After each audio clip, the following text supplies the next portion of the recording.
오늘은 본문이 너무 길기 때문에 같이 읽으면 시간이 한 5분 정도 이상 갈 거예요. 이 말씀을 전하면서 같이 읽도록 하겠습니다. 그래서 먼저 읽어보라고 말씀드렸죠. 의미가 그것이 한 번 읽은 분과 아닌 분 다를 거예요.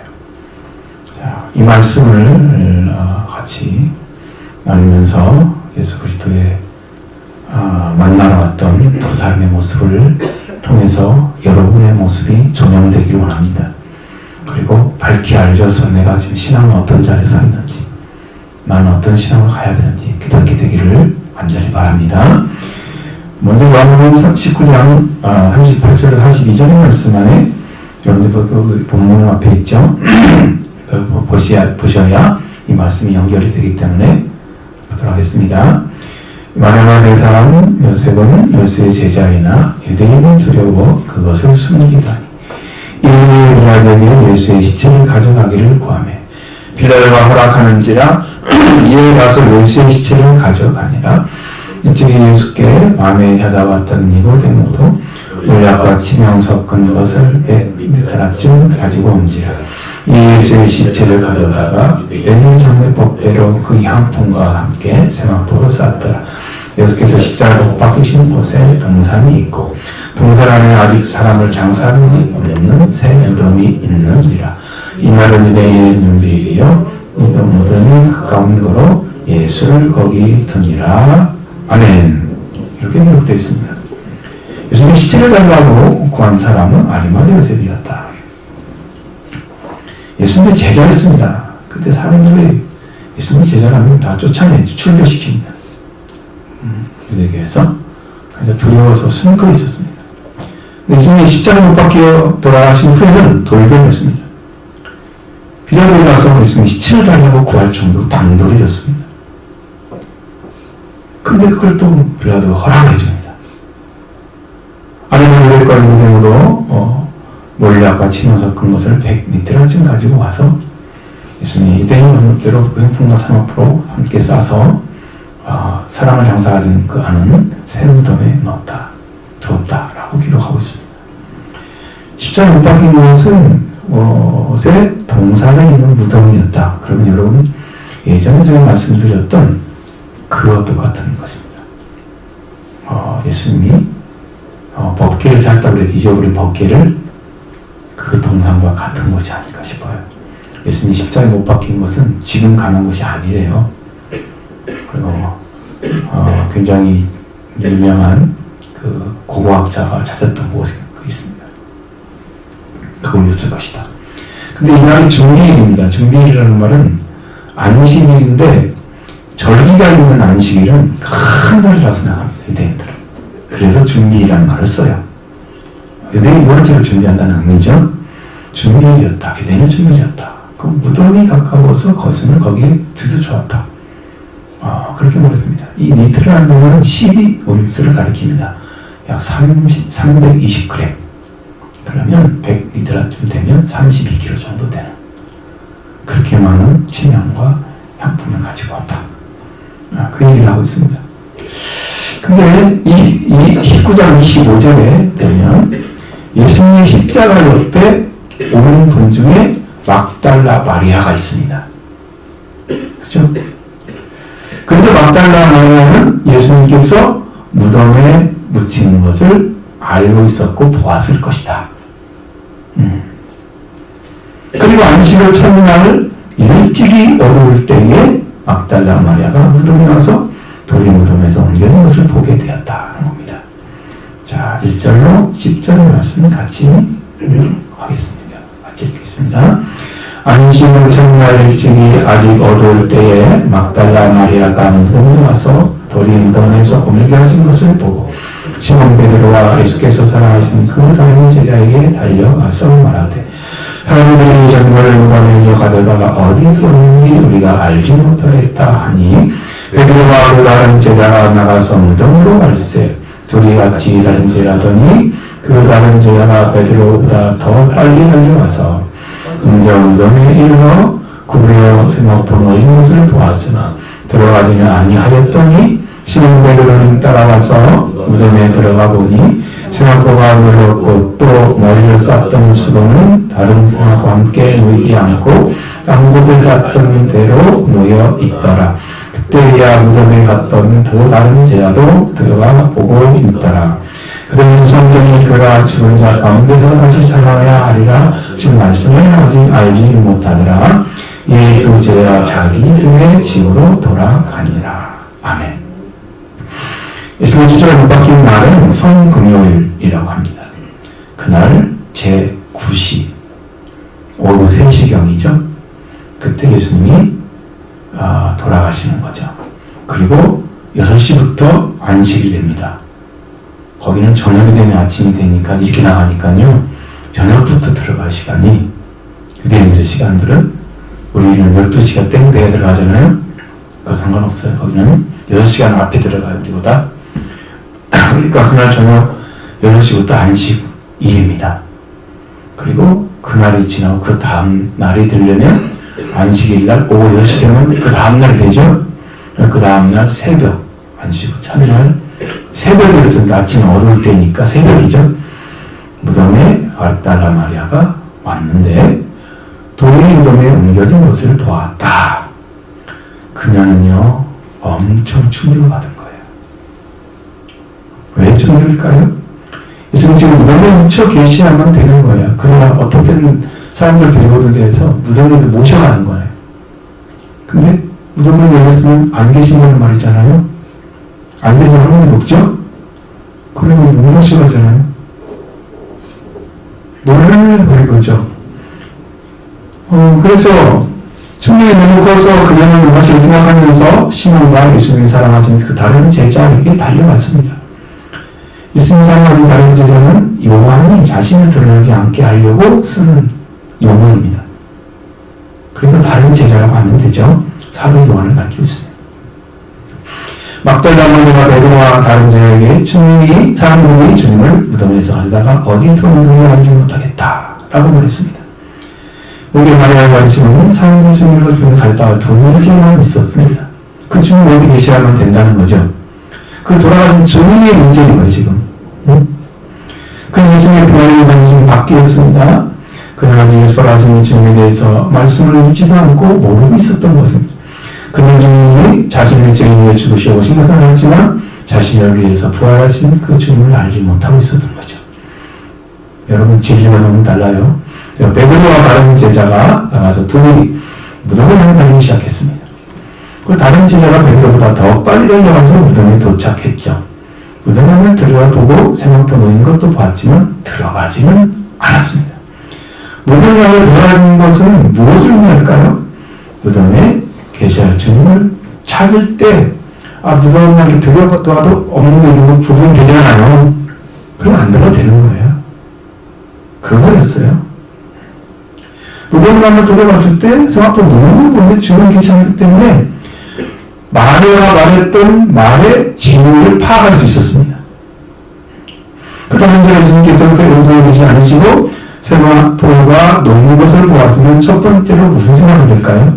그 제자가 누군가 예수님의 시신을 모시고 갔나 보다 라고 생각할 수 있죠. 돈을 옮겨놓고 그 다음으로 생각할 수 있는 것은 예수님께서 살아계실 때 십자가에 못 박힌 후에 4일 만에 다시 살아나리 하신 말씀이 기억나지 않을까요?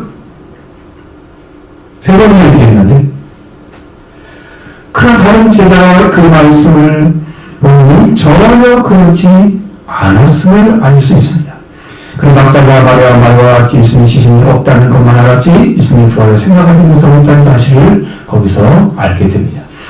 예수님의 십자가에 못 박혀 죽으시고 죽은 자 가운데 사흘만 살아나라는 말씀을 믿지 않았던 것입니다. 그러니까 모르고 있는 거죠.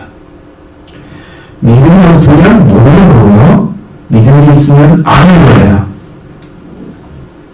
믿음으로 알아지는 거예요. 알고로 믿어지는 게 아니에요. 기독교 지식은 정반대입니다. 예수님의 십자가에 못 박혀 죽으시고 죽은 자 가운데 사흘만 살아나라는 말씀을 믿지 않았다. 이왕과 같이 이 말씀을 믿지 않고 이 말씀이 이루어지는 것은 그것을 믿지 않는 요한의 믿음과 상관이 없고 예수님이 이루셔야 할 약속의 말씀, 하나님의 약속이기 때문에 이루시는 것 뿐이죠. 요한이 믿었기 때문에 이루어지고 요한이 안 믿으면 안 이루어지고 이건 상관없는 거야. 누구의 믿음이야? 요한의 믿음에 불과한 거지. 요한과 하나님 관계지. 말씀이 상관없는 거야. 그런데 시몬베드로가 어디 따라가서 무덤에 들어갔습니다.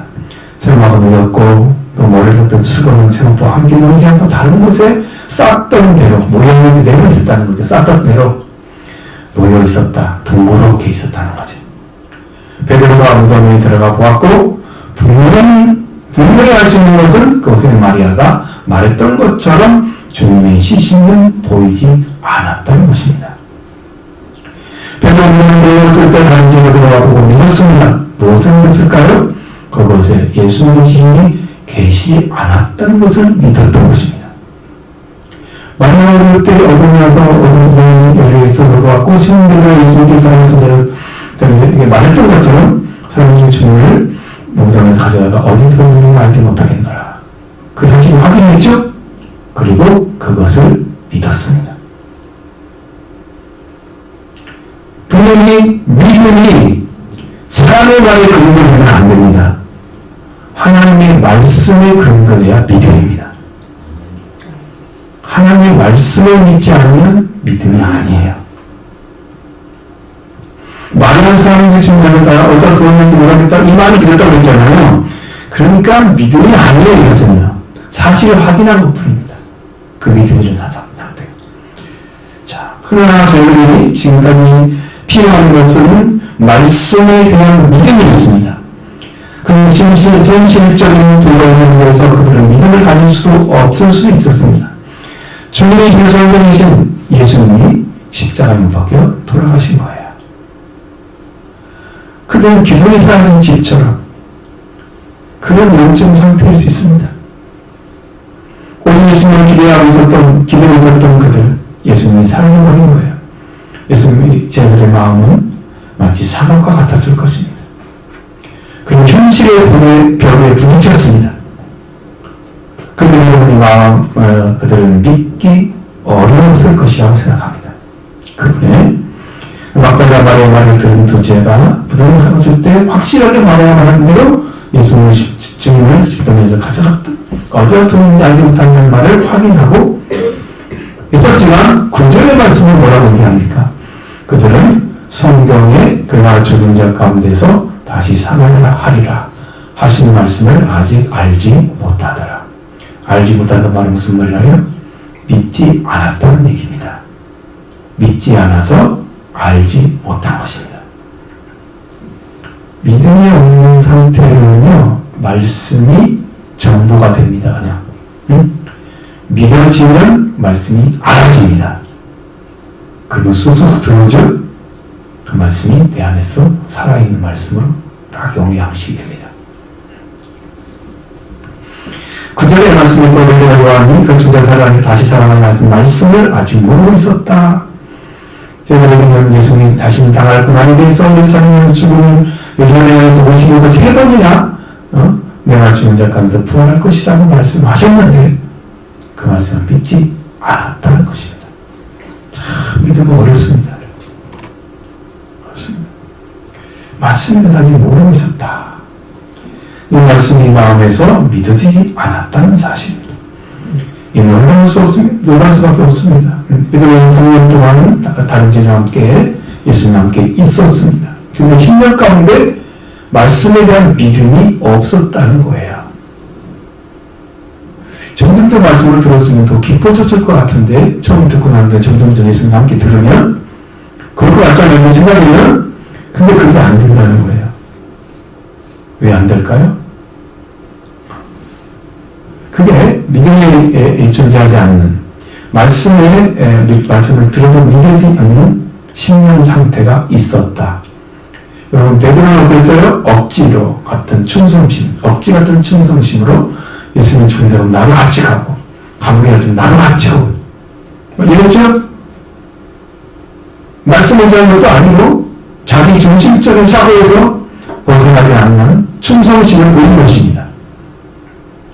말씀을 믿으면 아니잖아요. 자기 믿음이잖아요. 자기 중심적. 그러니까 실패하죠? 말씀이 아니죠? 그렇습니다. 그러나 예수 말씀을 믿지 않고 말하는 말을 믿는 자가 되었을까요? 그들은 아직 성령께서 그들에게 계시지 않았기 때문입니다. 말씀을 오셨지만 말씀은 들어와서 이렇게 이해가 되고 조금 믿어지는 부분도 있었겠지만 그러나 성령이 계시지 않았습니다. 예수님은 내가 이는 말은 영이요 생명이 육은 무익하다고 말씀하셨습니다. 영이요 생명이신 말씀이 제자에게 들어와서 그들이 기도와 성령을 통해서 말씀이 충만해져야 합니다. 그래야 믿음이 생기는 거죠. 이 일이 진행되지 않았어요. 그들은. 그러니까 오순절이 필요한 거예요. 그거 없이는 들어갔습니다. 신자의 삶은 반드시 생명의 어린 자로서 예수님과 함께 걸어가는 믿음을 가진 자였던 것입니다. 이 제자들은 아직도 성령하지 않아서 예수님께 죽은 자 가운데 살아나는 말씀을 모르고 있었다. 믿어지지 않았고 모르고 있었다. 그래서 말씀이 온전하게 믿어지고 그 말씀이 이루어지면 구원이 된다는 사실을 말씀드렸죠. 여러분에게 맞지? 아브라함이 완전한 말씀이 이루어져서 죽지 않는 씨를 모리아에서 얻어냈잖아요. 그게 구원이잖아요. 그게 완전한 구원이거든요. 그 말씀이 이루어졌을 때 구원이었어요. 그러면 제자들이 무덤에 와서 보았던 것처럼 그들은 예수님에 대해서 아무것도 생각하거나 기대하지 않았다는 그 자리에 있었기 때문에 그들은 자기 지침으로 돌아갑니다. 예수님을 마리아처럼 찾아보지도 않아. 응? 마리아는 찾아보잖아요. 그래도 아무런 기대가 없는 거예요. 집으로 갔다는 거예요. 실망이겠죠? 그렇게 능력이 많던 예수님이 돌아가시는 거 보면 저는 능력이 없는 분이 맞아. 이렇게 생각할 수 있겠죠? 왜 그때만 능력이 있고 지금 능력이 없지? 응? 다른 사람에서 십자가 못 박히고 죽으시는 것이 왜 능력이 없지? 이렇게 생각할 수 있죠? 왜요? 관심이 없어. 당신 밖에. 저분은 살아날지 아직 몰라. 아무것도 가능성을 기대하기가 어려워. 라고 생각할 수도 있습니다. 그래서 예수님의 시신도 찾지 않았던 것이. 그러나 마리아는 여전히 주님을 찾고 있었습니다. 그 주님은 주님을 찾는 것이 아니고 마리아가 어디든가 들어간 것은 예수님의 시신을 찾고 있었기 때문입니다.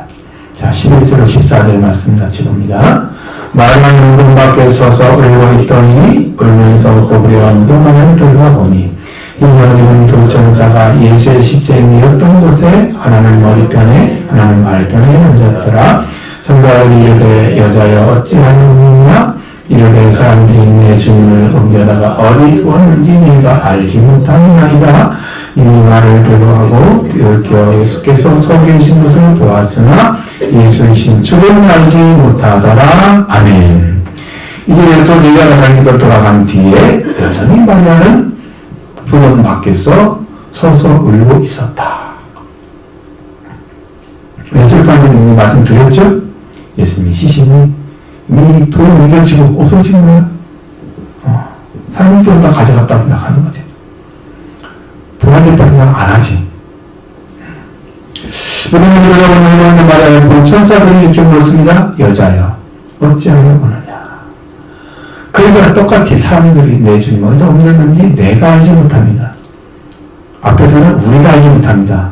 그랬죠? 그거는 바뀌었어요. 그 다음은 내가 알지 못합니다. 라고 말합니다. 저는 예수님은 시체에 옮겼던 곳에 하나는 머리편에 하나는 발편에 앉아 있었는데 천사들이 예수님을 물었을 때 시몬 베드로와 그 다른 제자들이 말했던 것처럼 똑같이 말을 했습니다. 마리아 마음에는 주님은 속죄와 부활하시는 주시는 그와 상관이 없는 자 아직은 그걸 알지 못하는 사람이에요.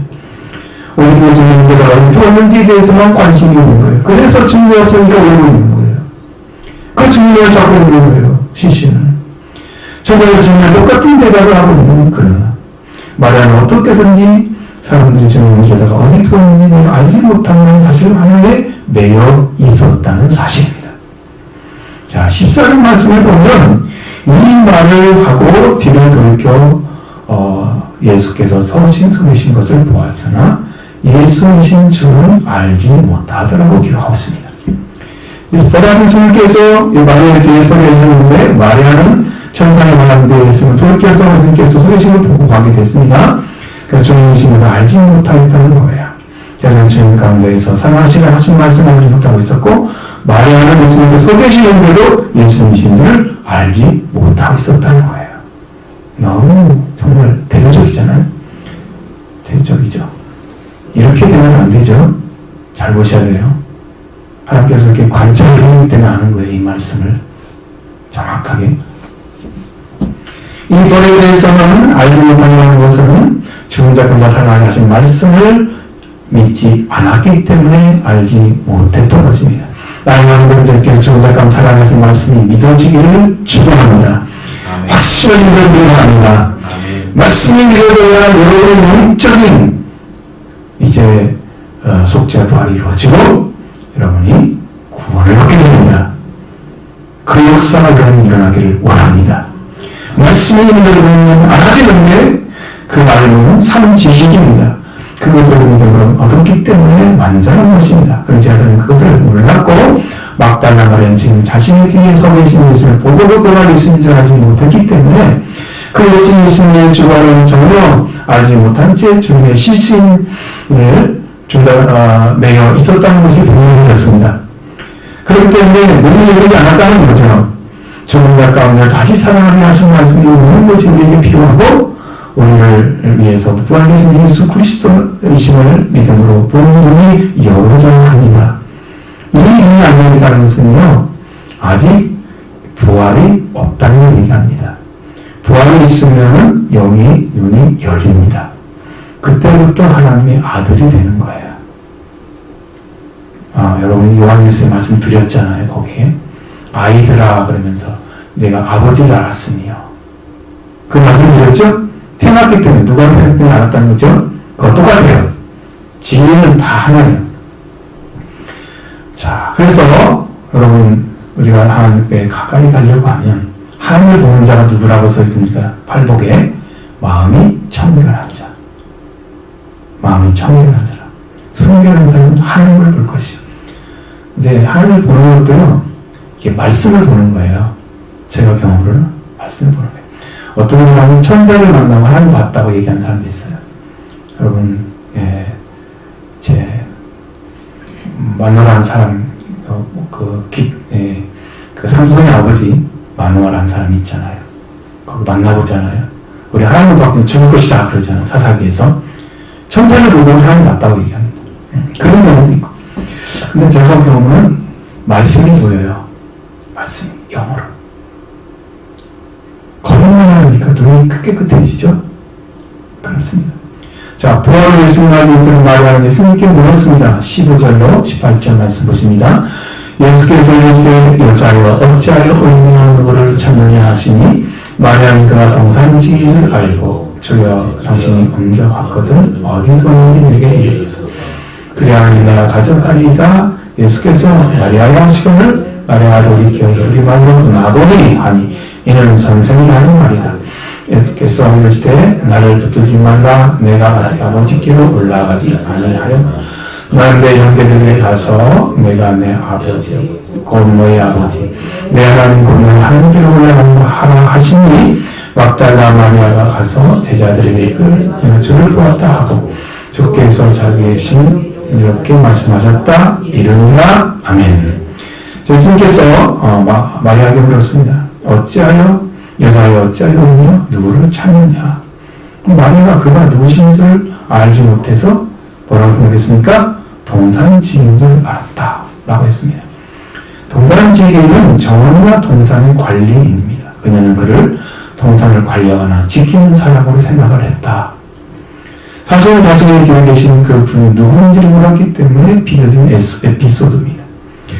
예수님에게 여자였잖아요. 누굴 찾아가셨죠? 마리아는 그 동산을 때문에 주여 당신이 옮겨가거나 어디 두었는지 내게 이르소서. 관리인이니까 당신이 옮겨갔는지 모르잖아. 그렇죠? 그러니까 물건에 있는 분을 옮겨가면 내게 알려주세요. 내가 그러면 가져가겠습니다. 예수님이 시체를 찾고 있었다. 그녀는 그러니까 자신이 가져갈 것이라고 합니다. 사실은 마리아가 그걸 모셔다가 어디다 놓겠어요? 어디다 소리 놓겠어요? 예전에 유대인의 장례법이 있는데 사람을 자기 집에 놓는다는 건 허락할까요? 누가 부모사님이? 근데 왜 가져가면 그렇게 난리를 치는지 좀 이해가 안 되고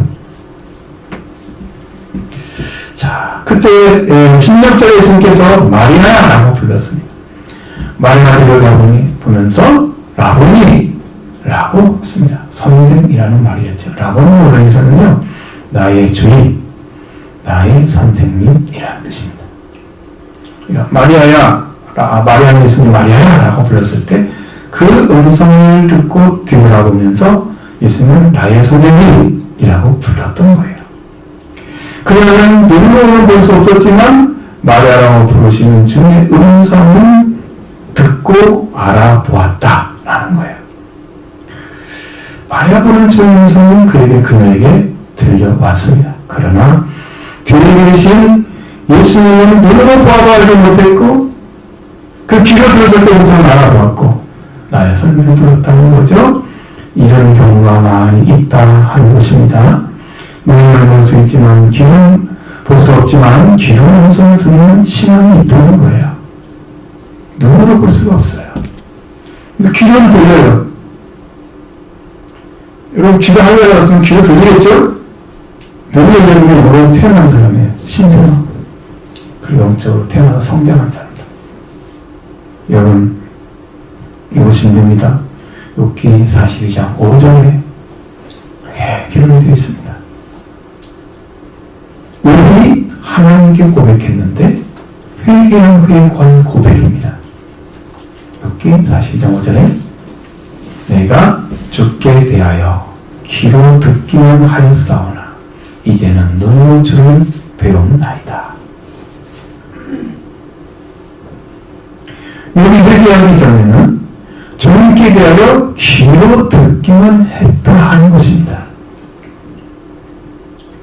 그렇다고 욥이 열심히 없었던 건 아니에요. 신앙 열심히. 충실한 사람이었어요.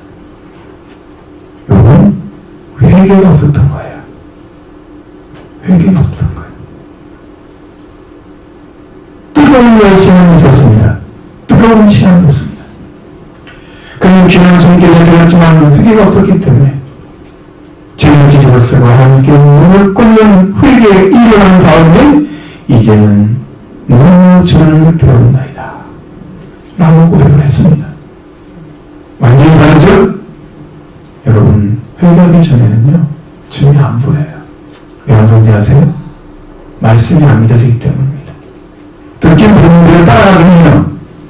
근데 완전하게 안 따라가요. 아브라함도 가다가 지쳐가지고 이스마엘 낳고 이러잖아요. 말씀이 완전히 따라가지 못하죠. 말씀이 완전히 따라갈 때는요 아들을 얻어낸 데부터 따라가요. 하나님이 그런 말씀 하지 않으세요? 아브라함에서 여러분 잘 보셔야 됩니다. 그리고 이제 17절에 막다가 말했으니 알지 못한 하나님 대형 예수님께서 말씀하셨습니다. 첫째로 말을 붙들지 말라. 내가 아버지께 올라가지 아니했다. 막다가 말에 예수님 막다가 말에 나를 만지지 말라고 하셨고 내가 아버지께 아직 올라가지 않았다고 말씀하셨습니다. 예수님을 만나는 막다가 마리아가 제 아들에게 가서 해야 할 일을 전해 주셨습니다. 너는 내 형제들에게 가서 이르되 내가 네 아버지 곧 너희 아버지 내 하나님 곧 너희 하나님께로 올라간다 하라 라고 말씀을 전하는 거예요. 이제는 자신이 불렀던 제자들을 이제는 내 형제라고 불렀습니다.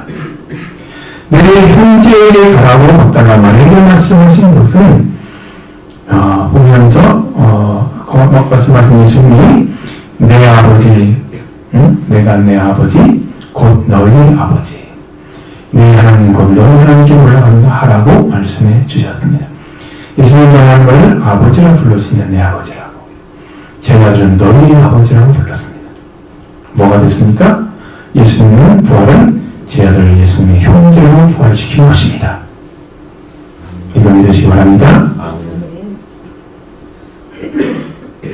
예수님과 동일한 형제가 되었다는 걸 보여줍니다. 그 예수님이 그 형제가 되면 우리가 동격이에요. 예수님은 하나님이십니다. 우리는 하나님이 될 수가 없습니다. 그게 다르죠. 그건 하나님이시면 우리는 사람입니다. 아무리 예수님처럼 형제가 돼도 우리는 사람일 뿐입니다. 그러니까 동격은 될 수가 없습니다. 무조건. 예수님의 동일한 문제라고 보여주는 거예요. 불러주는 거예요. 이렇게 예수님이 이루신 부활의 자유로 부름받은 자유를 형제로 부활시켰습니다. 이 부활의 능력이 있습니다. 형제 부활입니다. 예수님의 부활은 그 능력이 있는 거죠. 이렇게 자들이 예수님은 제국의 형제로 놀랍게 부활이 이루어졌습니다. 그리고 예수님은 내가 내 아버지께 올라간다 하라고 제자들에게 전하고 마리아에게 말씀하십니다. 예수님은 막달라 마리아라는 형제에 가서 나의 승천을 하려고 명령하고 있습니다. 막달라 마리아는 이 일이 자신의 사명이었던 거예요.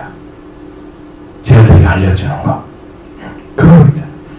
그리고 18절에 보니까 막달라 마리아가 가서 제자들에게 가서 내가 주를 보았다. 그래도 주님께서 이렇게 자기에게 말씀하셨다. 내용 다 얘기하지 않고 다시 반복하지 않고 말씀이죠. 그냥 사명이 이것입니다. 그리고 안식을 성령을 주었던 자들이 유대인들 두려워해서 모인 곳에 눈을 달았는데 예수님께서 거기에 오셨습니다. 자, 13절로 29절 23절의 말씀 같이 봅니다. 이날은 안식으로 첫날 저녁 때에 저녁에 유대인들을 두려워하여 모인 곳에 문들을 닫았더니 예수께서 오사 가운데 서서 이르시되 너희에게 평강이 있을지어다 이 말씀을 하시고 손과 옆구리를 보이시니 제가 주를 보고 기뻐하더라. 예수께서 또 이르시되 너에게 평강이 있을지어다 아버지께서 나를 보내신 것 같이 나도 너희를 보내노라.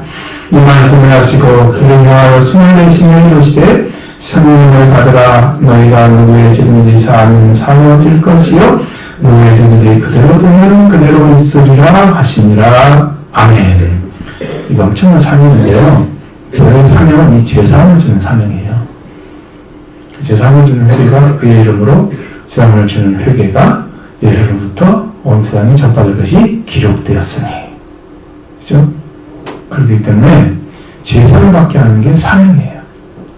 여러분도 여기서 죄사를 받게 하는 일을 했다고 하면 사도 역할을 한 거예요. 우리가. 하나님이 말씀하신 것. 주님 말씀하신 대로 이루어진 겁니다.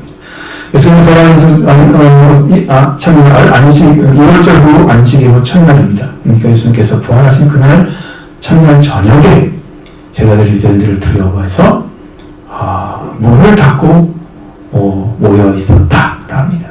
라고 말씀하십니다. 그런데 갑자기 예수님께서 오셔서 가운데 서셔서 너에게 평강이 있을지어다 라고 말씀하셨습니다. 오늘 보면은 너에게 평화가 요 말씀이에요. 그럼 우리가 우리말로 표현하면 어떻게 표현해야 되냐면 너에게 평화가 있기를 이렇게 하면 됩니다. 평화는 달라는 있습니다. 평화는 한쪽만 좋은 관계에 있으면 평화가 안 되죠. 한쪽 나쁜 인물이 있으면 평화는 안 이루어집니다. 둘 다 좋은 관계가 되었을 때 평화가 이루어집니다. 하나님과 사람 관계에서 하나님의 문제가 없는데 사람 쪽에 문제가 있죠.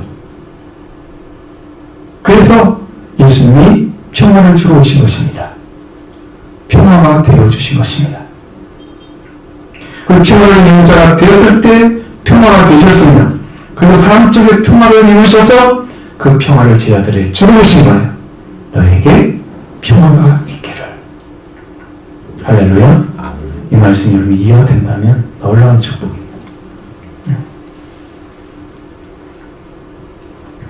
여러분 이렇게 기억하십시오. 첫 번째 크리스마스 때 들어들이 하신 목적에 들렸던 천군 천사가 노래하는 거 보이시죠? 누가복음 2장 14절 하반절에 땅에서는 하나님이 기뻐하신 사람들 중에 평화로다 하니라 이 말씀 있잖아요. 여기 하나님이 기뻐하신다는 말은 원래 단어는 그렇게 되어 있잖아요. 받아들였다는 의미입니다. 받아들였다. 땅에서는 받아들인 사람들 중에 평화로다. 예수님이 그런 분이에요. 받아들이면 평화가 이루어져요. 하나님 우리가.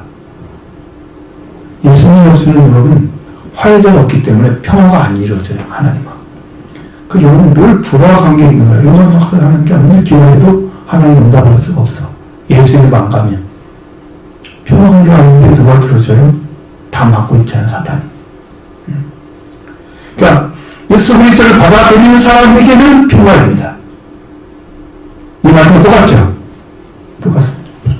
저희가 이 말씀 전에 그걸 기억을 했었는데, 그저 예수님이 누구시며 어떤 것을 이루어주신 것을 받아들이는 사람들 중에 평화가 된다는 거예요.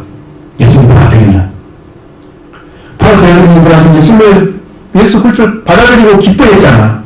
그렇죠? 그러니까 평화가 되시는 거죠. 예수님은 너희의 평화 있기를 이라고 말씀을 인사를 나누시고 그들에게 평화를 주셨던 거예요. 확실하게 말씀드리면 예수님의 부활은 평화의 관계, 하나님과 사람과 사람과의 평화의 관계를 부활시켰습니다. 여러분, 이 두 가지 부활을 보셨죠? 형제의 부활을 시켰고 두 번째는 평화를 부활시켰습니다. 할렐루야. 여러분 이 말씀을 하셔야 돼요. 그래 여러분 부활의 주님을 만나면 다 평화가 이루어지고 있습니다. 한번 관계가 만들어져요. 그런 적절히 말씀하시고 성과를 뿌려보이시면서 제자들의 죄를 보고 기뻐하였는데 이제 예수님의 성과가 자국하고 있었고 그의 창이 찔린 자국도 있었습니다. 이것은 예수님이 땅에서 십자가를 박히시고 죽음을 덮으시고 고난을 당하는 흔적이었다. 이것을 알 수 있죠. 고난을 예수님의 성과가 꿀을 보고 있는 제자들은 심히 놀라는 감동이었을 것입니다. 죽음의 결단의 확신을 갖게 하는 일이 아닐 수가 없었습니다. 죽었던 사실을 실제로 보여줬으니까요. 근데 예수님을 느꼈던, 그들을 느꼈고 믿어들었던 것은 너무나 놀라운 영적 경험이 아닐 수가 없습니다. 근데 예수님 21절에 말씀하십니다. 너에게 평화가 있기를 또 말씀하시면서 그리고 파송에 대해서 말씀하십니다. 아버지 나를 보내신 것 같이 나도 너희를 보낸다. 예수님 보내는 거죠? 파송이에요. 보낸 분이 계시기 때문에 보낸 자가 있어요. 보냄을 받은 자가 있어요. 이제 제자들을 예수님께서 보낸다고 말씀하십니다. 보내시는 분은 예수님이시고 보냄을 받을 자들은 제자들이었습니다. 제자들에게 무슨 사명이 있길래 말씀하실까? 봅니다. 22절에 보면 그를 뭐라고 합니까? 예수님께서 그들을 향하여 숨을 내쉬며 그리고 말씀하시죠. 여기에 놀라운 진리가 숨어져 있습니다. 이건 이제 우리 칼로리 쓸 수 없어 너무 내용이 많으니까 소리를 아예 대지를 못해요. 성경의 말씀을 깨닫게 되길 원합니다. 숨을 받아야 되는 자가 있고 숨을 쉬는 자가 내쉬는 자가 있어요. 숨을 받아야 되는 자. 창세기 2장 7절에 여호와 하나님이 흙으로 사람을 지으시고 생기를 그 코에 불어 넣으시니 사람이 생명이 되니라 라고 말씀했습니다. 기록해놨습니다. 분명히 여호와는 땅에 흙으로 사람을 지으셨죠. 그리고 생기를 코에 불었으니 사람이 생명이 되었다고 말씀하시죠. 여기 두 번이나 사람이라는 단어를 썼습니다. 사람이라는 단어. 흙으로 지은 사람이 있겠죠.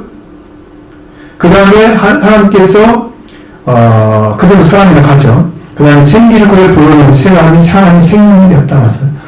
처음에는 흙으로만 지은 사람, 두 번째는 생기를 코에 불어넣은 사람, 들숨이 됐죠. 아담에게는 숨을 들이신 사람이었죠. 생명이 되었다는 말은 삼영이라는 의미입니다. 살아있는 것. 생명이 되는 생기, 여호와께서 살아있는 호흡, 하나님의 살아있는 숨을 그 코에 불어 넣으신 것입니다. 그리고 그는 생명이 되었습니다. 숨을 받아들인 사람은 누굽니까? 아담입니다. 이 진리가 잘 안 이해가 되나 봐요. 별로 기뻐하지 않는 거 보니까. 딴 생각하시는 거예요. 그러나 예수님은 이제 숨을 내쉬면서 성령을 주시는 분을 나타내고 있습니다. 자, 22절 말씀 같이 읽어보겠습니다. 이 말씀을 하시고 그들을 향하여 숨을 내쉬며 이르시되 성령을 받으라. 아멘.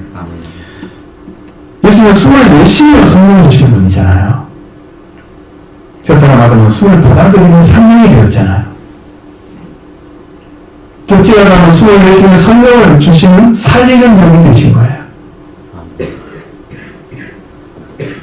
고린도서 15장 45절에 기록된 바 첫사람 아담은 생명이 되었다 함과 같이 마지막 아담은 살려주는 영이 되었나니. 분명하죠? 첫째 아담은 생명이 되었으면 산전이 되었다는 의미죠. 마지막 아담은 살려주는 영입니다. 그러니까 아담은 자기 생명만 지켜가면 되는 거예요. 그 생명을 잃어버렸잖아요. 그게 문제거든요. 살려주는 영은 살리는 영입니다. 마지막 아담, 그건 예수님. 그분은 제대로 숨을 내쉬면서 성령을 받으라 말씀하신 살려주는 영입니다. 그분께 성령을 받으셔야 됩니다. 예수님은 불과 성령으로 세례를 주실 분이요. 할렐루야. 그분 주십니다. 그래서 성령을 주셔서 그분을 살리시고 저희들이 사명을 감당하도록 살려주는 영이 되신 거예요. 그 전에 말씀하셨는데 23절에 너희의 죄가 너희가 누구의 죄든지 사하면 사해질 것이요 누구의 죄든지 그대로 두면 그대로 있으리라. 너희가 누구의 죄든지 용서하면 용서해질 것이요 누구의 죄든지 그대로 붙들고 있으면 그대로 있을 것이다. 이런 말이에요. 원문이 이렇게 나왔어요. 자, 제단에 가서 누구의 죄든지 용서하면 용서한대요. 그러면 이 사람 죄를 용서합니다 라고 했을 때 그 사람과 어떤 관계에 이어야 돼요?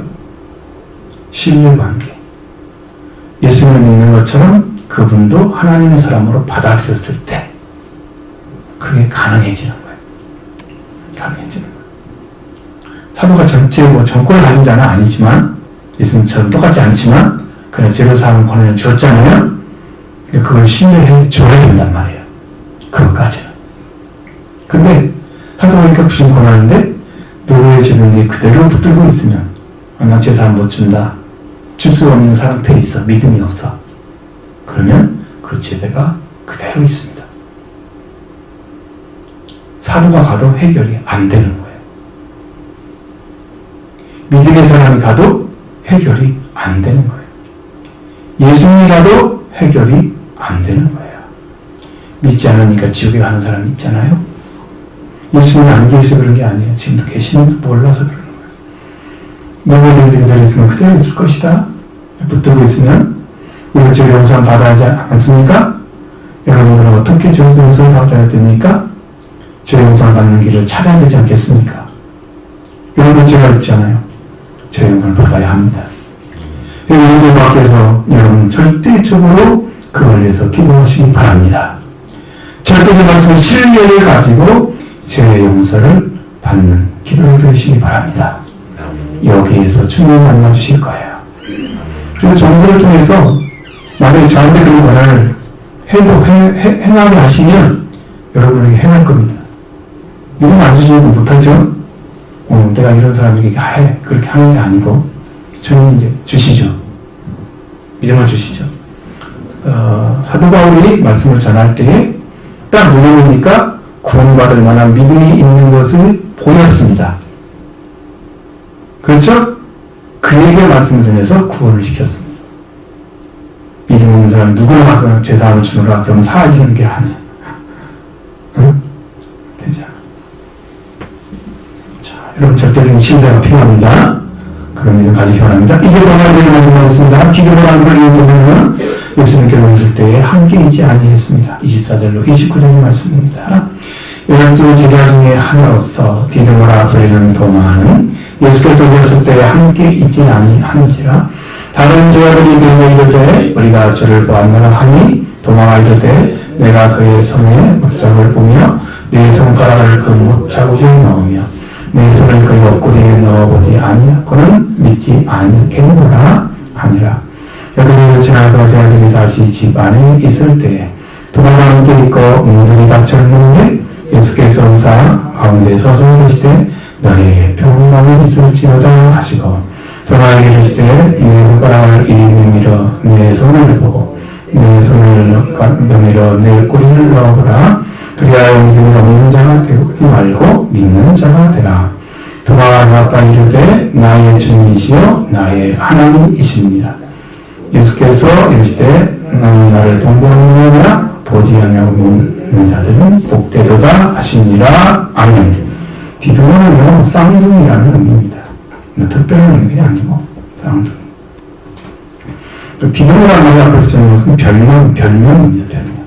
디드모라는 도마. 예수께서 오셨을 때에 함께 있지 아니했다. 다른 때는 그 예수님이 오셔서 만났죠? 그리고 주를 봤다 라고 하는데 도마는 안 믿습니다. 그래서 도마는 내가 그의 손에 못자국을 보며 내 손가락을 그 못자국에 넣으며 내 손을 옆구리에 넣어보지 아니하고는 믿지 아니하겠노라. 여기 지금 옆구리 만지는 그 그림 있죠? 여기에 옆구리 만지는 그림. 그런 그림이에요. 실제로 이제 그랬을 거란 말이죠. 그랬어요. 도마는 이렇게 경험한 믿음을 갖기를 원했습니다. 경험합니다. 여러분들 경험한 믿음이 있죠? 지금 만나서 제가 주를 봤다 한 말을 믿지 않았습니다. 그런데 16절에서 8절에 나오시면 도마는 예수님께서 찾아오셨습니다. 여분을 지나서 저들이 다시 집안에 모였을 때 도마도 함께 있었다. 그때 도마가 함께 있었다면 다행이죠. 문들이 닫혔는데 예수님께서 오셨습니다. 여러분 문을 닫았는데 그냥 쑥 들어오세요. 문 안 열어졌는데 예수님은 시간과 공간을 초월하는 분이십니다. 그 몸이 어떤 것에 의해서 무슨 공간에 뭘 세워놨다고 해서 움직이지 못하고 그런 게 아니에요. 어디든 그냥 가갈 수 있어요. 영이기 때문에 오신 거예요. 또 몸을 가졌기 때문에 빵과 그리고 생선도 드셨던 거 보셨죠? 그래서 몸도 되시고 영체가 되신 거예요. 부활되신 거예요. 부활되신 몸, 영체가 되셨습니다. 예수님은 그들 가운데 오셔서 너에게 평화가 있기를 이라고 인사를 나누고 제자에게 말씀했습니다. 도마에게 말씀했습니다. 네 손가락을 내밀어 내 손을 보고, 즉 내 도마에 손을 내밀어서 예수님의 손을 붙잡고 내 손을 보라 라는 의미죠. 그리고 또 내 손을 내밀어 내 옆구리에 넣어보고 라고 하시고, 그래서 믿음이 없는 자가 되지 말고 믿는 자가 되라. 도마 예수님의 손을 만져보고 손가락 못자국을 만지며 예수님이 참으로 찔린 옆구리 손가락을 넣어봤을 것입니다. 실제로 만져봤을 것입니다. 도마의 말씀을 듣고 나서 나의 주인이시여 나의 하나님이시라고 고백을 합니다. 이 땅에서 예수님을 하나님으로 고백한 최초의 사건입니다. 예수님이 하나님인 것을 아무도 모릅니다. 여러분 지금 믿습니까? 예수님 하나님인 것을? 다시는 사람이 되지 않고 이 땅에 포도주를 마시고 묻지도 않을 거예요. 그리고 영원히 하나님이 되십니다. 그러면 우리가 하나님 나라에 들어가서 하나님의 나라의 왕권을 가지고 다스리는 자가 돼요. 천국에는 두 가지 종류의 사람들이 있다고 봅니다. 하나는 다스림을 받는 자와 하나는 다스리는 자입니다. 왕권을 가지고 천국에 들어가는 사람들은 왕권을 가지고 다스립니다. 그런 비유가 여기까지 나오죠, 성경에. 그리고 그냥 유월절 경험하고 들어간 사람들은 다 다스림 받아야 됩니다.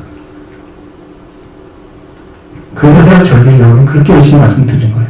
다 왕이 돼요. 이렇게 따라오시면 왕이 됩니다. 그게 무엇을 합니다? 도마만의 고백입니다. 이것은 나의 주님이시여 나의 하나님이시나이다. 도마 외에 누구도 하지 않았고 할 수 없었던 고백.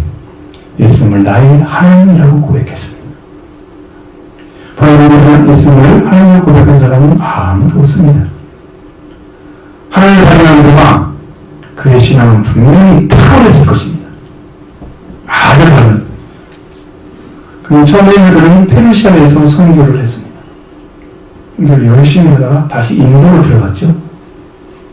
거기에서 순교를 당하죠. 죽었습니다. 네, 그 도마의 손가락이 옆구리에 넣었던 손가락이 지금도 이게 썩지 않고 있다는 그런 이야기를 들은 적이 있어요. 그걸 그 박물관에 그 박물관에 인도에 보관돼 있다고. 근데 그런 얘기는 전설인지 아닌지 모르겠어요. 사실적인지. 자, 그 인도는 이게요. 페르시아에 있다 복음을 전하고 나중에 인도를 가서 거기서 죽는 거예요. 일생 동안 복음을 전하다가 생명을 마쳤습니다. 그리고 예수님께서 29절에 말씀하십니다. 너는 나를 본보고 믿느냐? 보지 못하고 믿는 자들은 복되도다. 놀라운 말씀입니다. 이 말씀을 기억하시기 바랍니다. 예수님을 보고 믿는 사람은 누군가요? 도마였습니다. 여러분들이 도마처럼 믿으면 좋겠죠? 만나서면 좋겠죠? 의심의 의미가 없으니까? 근데 지금 주님 오실까요? 그렇게? 옆구리 만지라고? 오실 것 같아요? 그럴 일은 없을 것입니다.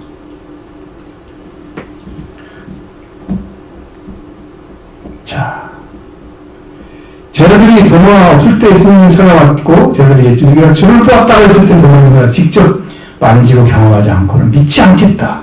그리고 이제는 예수님을 보고 만지고 믿었습니다. 그리고 신앙 고백했습니다. 최고의 신앙 고백했어요. 이분이 하나님이라는 걸 알았습니다. 여러분, 신앙의 최고의 위치는 예수님이 하나님을 아는 거예요. 근데 그걸 모르는 사람 너무 많아. 사실 그 말 하기가 너무 어려워. 다 하나님의 아들이라 그리스도만 말고 있잖아요. 알지 못하지. 그분 누구를 몰라요. 구원이라는 것은 그분이 누구를 아는 것부터 시작합니다. 믿어져서 아는 거죠. 그 아는 위치까지 올라갔을 때 구원이 이루어집니다. 그냥 믿는 것은 예수 그리스도를 믿는 거예요. 그러나 알아진 그 구원은요, 그리스도 예수를 믿는 거예요. 다르죠?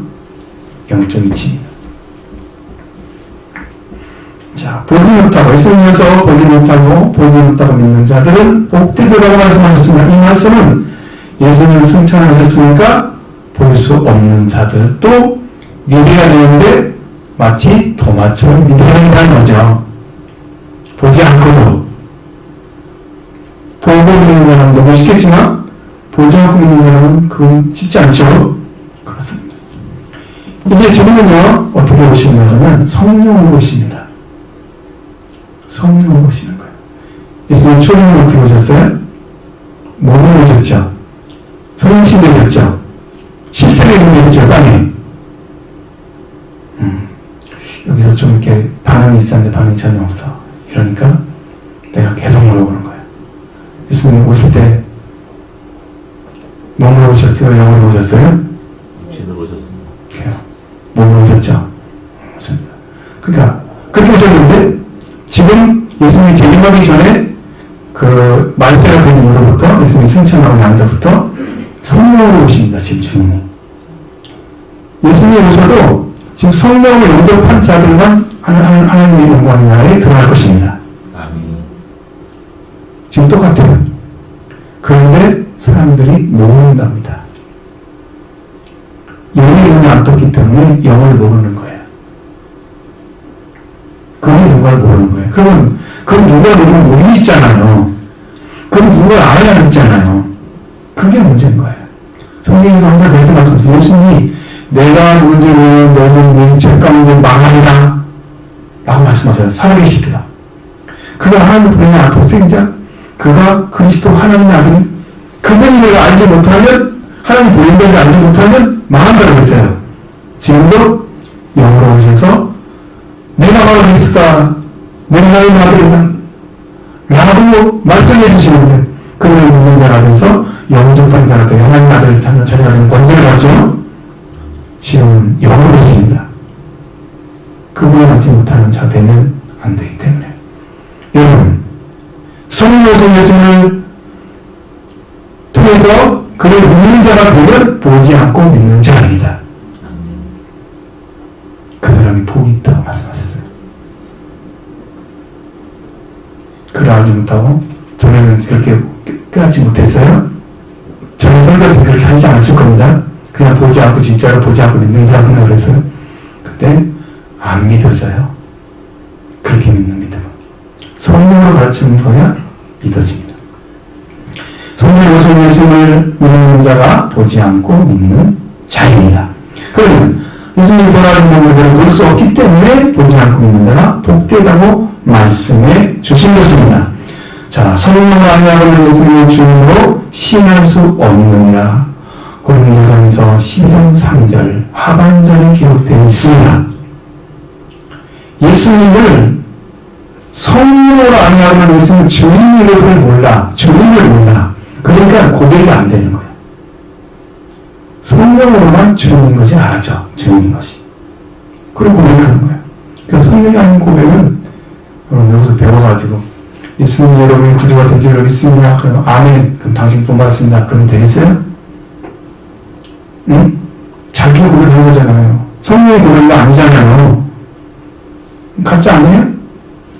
저도 세례받을 때 그렇게 했습니다. 교회에서, 저쪽 교회에서. 성령 받지는 않았는데 그때는 그렇게 했습니다. 구원받는 줄 알았지. 왜? 이제 지금 예수님 주소를 시인했으니까 구원받다고 얘기해주니까 목사님이 선포하는데 그걸 어떻게 안 믿어요? 근데 구원이 안 된 거예요. 성령으로 고백하지 않았기 때문에 나의 주인이 아니셨어요. 근데 저는 고등학교 1학년 때부터 계속 주님 내 안에 계신 걸 알았습니다. 그 고백 아니어도, 그 세례 받는 거 아니어도, 그 고백 아니어도 주님은 내 안에 계속 살아계셨습니다. 예수라는 이름이 제가 안수받을 때까지 떠나지 않았습니다. 목사 안수받을 때까지. 예수라는 이름, 내 심령 안에서. 제가 삶을 만날 때 딱 되니까 이제 그건 아니고 이제 더 다른 단계로 올라가시는데. 자, 그러니까 여러분, 사랑하는 성도 여러분, 나는 여러분들 다 성령으로 주님을 알고 고백하는 신앙을 가지기를 간절히 바랍니다. 자, 마지막으로 요한복음을 기록한 목적을 말씀해 주셨습니다. 30절로 31절 말씀입니다. 예수께서 제발 앞에서 이 책에 기록되지 아니한 다른 기록도 많이 행하셨으나 오직 이것을 기록함은 너희로 예수께서 하나님의 아들 그리스도이심을 믿게 하려 함이요 또 너희로 믿고 그 이름을 믿어 생명을 얻게 하려 함이라. 아멘. 예수님이 다른 표현이 많이 썼다고 합니다. 요한복음 12장 35절에 뭐라고 해요? 25절에 뭐라고 했느냐? 기록된 말씀 보면 알 수 있죠? 예수께서 행하신 일이 이 외에도 많으니 만일 낱낱이 기록된다면 이 세상이라도 이 기록된 책을 두기에 부족할 줄 아노라. 그러면 너무 끝나잖아요? 그럼 이렇게 많은 책들을 써야 되는데 쓰지 않고 이것만 쓴 거야. 응? 지금 기록된 말씀을 쓴 거야. 그럼 뭐 어떻게 쓰느냐 그거지. 자, 이렇게 많은 표현을 했어도 첫 번째로 예수님의 기록 목적은 예수님이 하나님의 아들 그리스도의 사실을 믿게 하려고 쓴 것입니다. 이 믿음이 이 말씀을 읽은 자에게 생겨야 됩니다. 성경을 믿고 믿음이 안 생겼다. 그러면 이 말씀의 목적과 다른 성경을 읽은 거야. 아니 말씀을 읽고 이게 믿어졌다. 예수가 그리스도인 하나님의 아들인 것을. 그러면 성경을 제대로 읽으신 거예요. 반드시 그렇게 되잖아요, 여러분. 기록자 혹은 저자가 쓴 목적을 알지 못하고 책을 읽으면 좀 이상하잖아요. 정확히 읽어낸 사람만 제대로 읽었잖아요. 하나님도 우리한테 줄 때 그걸 전하고 주신 거야. 첫 번째로 예수님이 하나님의 아들 그리스도이심을 믿는 믿음을 위해서 주신 거예요. 본인의 그런 유한되는 이 사실을 그 하나님의 아들 그리스도이심을 믿는 것으로 구원이 시작됩니다. 믿음은 시간이 참 많은데 왜 하나님의 아들 예수 그리스도가 그렇게 믿어지지 않을까? 왜 이렇게 믿어지지 않을까? 자, 하나님의 아들이 이렇게 안 믿어지는 게 참 문제잖아요. 교회 다니는 거 할 수 있지만 믿는 것은 믿음대로 되는 게 아니고 믿고자 하는 마음대로 움직이지 않는 신앙이. 믿음이라는 것은요, 믿음이라는 우리 말, 순수한 우리 말에는 믿는 마음이 믿음이에요. 신앙으로 대처할 수 있으면 도움이 때문이죠. 예수를 믿는 마음이 이 마음 안에 여기 있어야 돼요. 그러면 이 지식으로 들어오는 여기 예수가 아니야. 여기에 들어오는 예수야. 달라요. 머리의 지식으로 믿어지지 않습니다. 그건 정도예요. 머리가 좋은 사람이 예수 잘 믿을 것 같죠? 잘 기다릴 것 같죠? 하나님 사람의 지식을 빼앗았다고 말씀하셨어요. 아닙니다. 믿음을 주는 사람이 잘 깨닫습니다. 믿음을 가진 사람이 잘 알게 됩니다. 하나님을 안다는 것은요, 마음에 하나님을 믿는 지식이 있다는 거예요. 그러니까 그렇게 해서 여러분이 예수가 하나님의 아들 그리스도이심을 믿어진다면 요한복음을 잘 보신 거예요. 두 번째, 예수님의 아들을 믿는 자가 또 너희가 믿고 그 이름을 힘입어서 생명을 얻게 하려 함이라고 말씀해 주셨습니다. 생명을 얻는 자가 되게 하는 것입니다. 우리는 다 생명을 잃었습니다. 왜 생명을 잃었습니까? 여러분들은 왜 예수님은 생명을 주고 더 풍성을 하고 오셨습니까? 여러분 다 생명을 잃었습니다. 이제 하나님의 이 생명을 말씀을 보냄으로 말씀과 함께 그의 생명이 벌어졌습니다. 그 말씀이 다시 찾아져서 여러분이 믿어지려면 회개가 필요합니다. 돌아간다는 얘기죠. 돌아가서 믿어져서 말씀대로 돌아오면 다시 회복시켜야 됩니다. 그러면 생명이 이루어지죠? 근데 땅에 있는 사람들이 다 죄인인데 그 사람들 생명을 줄 수가 없으니 죄인이 아닌 분을 모시고 와서 그분을 통해서 우리에게 생명을 주는 거예요. 그분이 예수님이신 거죠. 그래서 우리의 생명이 살아나는 거예요. 너희가 태어난 거예요, 영으로. 그 예수님이 부활로 태어나신 겁니다. 여러분 수없이 얘기하죠? 이거 정확하게 이해하고 들어보면 그게 믿음으로 딱 세워집니다. 그럼 여러분의 신앙이 돈독해져요. 튼튼해져요. 이게 진리의 지식이기 때문에. 이대로 믿으면 됩니다. 금방 말씀대로. 그대로 믿으면 그대로 이루어집니다. 자, 죄인이었어요, 사람이. 하나님께서 처음에 하나님 주실 때는요, 아들과 왕으로 주셨습니다. 통치자로. 그럼 죄인의 시대에서 신부를 다 잃어버렸기 때문에 예수님이 다시 생명을 주려고 오신 거예요. 그 아들의 생명도 왕의 생명도 다 찾아주시면서 우리가 산자로서 생명 얻은 자 되게 하셨어요. 나를 살리셨어요. 생명 얻었습니다. 생명 가운데 행합니다. 자, 잘 보세요. 이거 잘 보셔야 돼요. 이게 중요한 단어입니다. 말입니다. 하나님의 아들이 되셔서 우리에게 예수님이 오신 거예요. 그래서 우리가 이 하나님의 아들을 믿어야 하나님의 아들로 태어납니다. 시의 원리가 똑같습니다. 파 심은 데 판나고 콩 심은 데 콩납니다. 시의 원리죠? 하나님의 아들이 믿어져야 여러분이 하나님의 아들이 되는 거예요. 그분이 하나님의 아들 예수 그리스도가 되셔야 여러분 하나님 아들이 됩니다. 그래서 그걸 주러 오신 거예요. 생명을 살려주시고. 자, 그 씨는 바꿀 수가 없죠? 예수님이 하나님의 말씀이 되셔서 천국의 아들들의 씨가 되기 위해서 우리한테 오셨어요. 그 뿌려지면 이 안에 태어나서 자라면 뭐가 돼요? 하나님의 아들들 열매가 맺어지겠죠? 무슨 말인지 알겠죠? 이렇게 원리가 되어 있어요. 그럼 여러분 예수님이 내 마음대로 믿을래? 내가 원하는 대로 그렇게 믿으면 안 되고 예수님이 선포하시고 성경이 정확하게 가르쳐준 그 진리의 말씀만 믿으셔야 됩니다. 그러면 구원이 이루어집니다.